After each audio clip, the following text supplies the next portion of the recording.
Old Yeller, Chapter 16. Days went by and I couldn't seem to get over it. I couldn't eat, I couldn't sleep, I couldn't cry.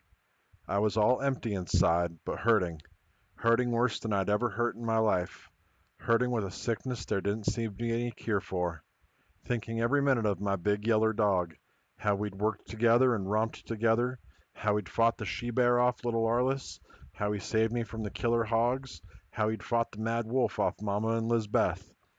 Thinking that after all this, I'd had to shoot him the same as I'd done the roan bull and the spot heifer. Mama tried to talk to me about it, and I let her. But while everything she said made sense, it did do a thing to that dead feeling I had. Lizbeth talked to me. She didn't say much. She was too shy. But she pointed out that I had another dog, the speckled pup.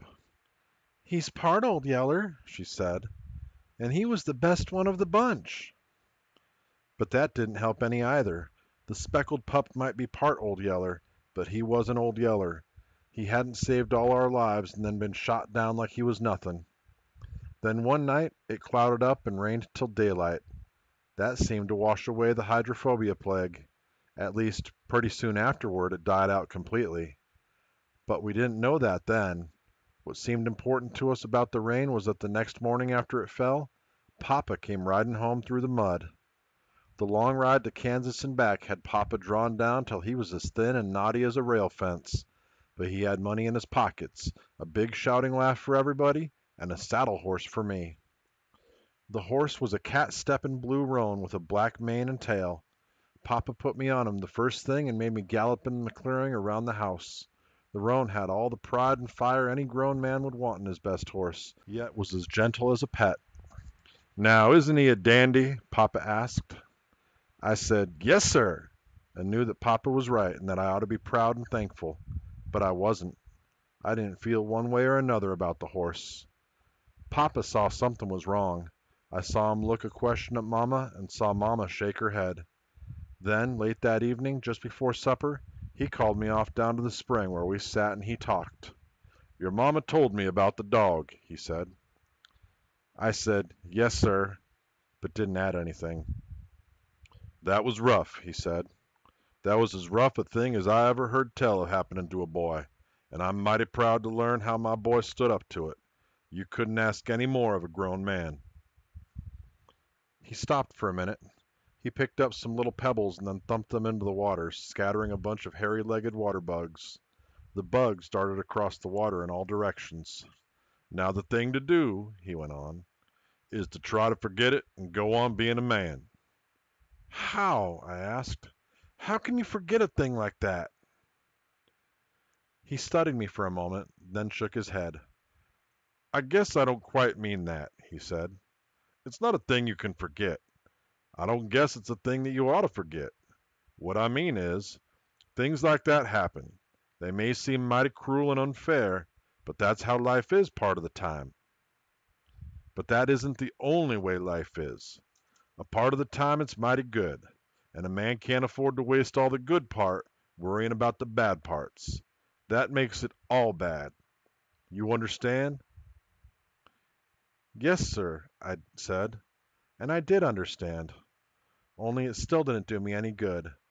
I still felt just as dead and empty. That went on for a week or better, I guess, before a thing that happened that brought me alive again.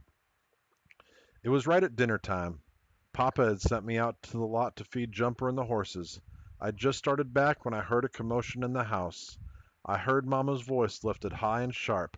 "Why, you thieving little whelp!" she cried out. Then I heard a shrieking yelp, and out the kitchen door came the speckled pup with a big chunk of cornbread clutched in his mouth.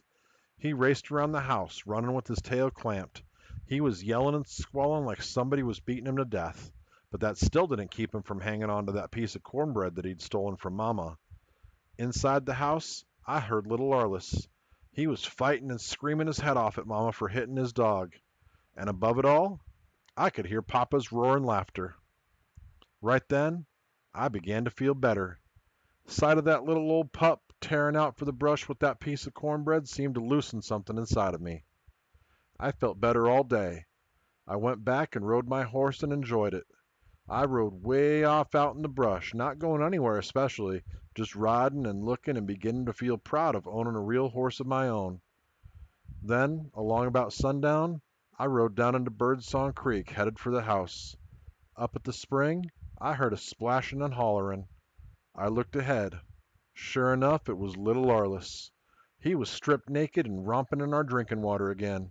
And right in there, romping with him, was that bread-stealing speckled pup. I started to holler at them. I started to say, "Arliss, you get that nasty old pup out of our drinking water." Then I didn't. Instead, I went to laughing. I sat there and laughed till I cried, when all the time I knew that I ought to go beat them to a frazzle for messing up our drinking water. When finally I couldn't laugh and cry another bit, I rode on up to the lot and turned my horse in. Tomorrow, I thought, I'll take Arliss and that pup out for a squirrel hunt.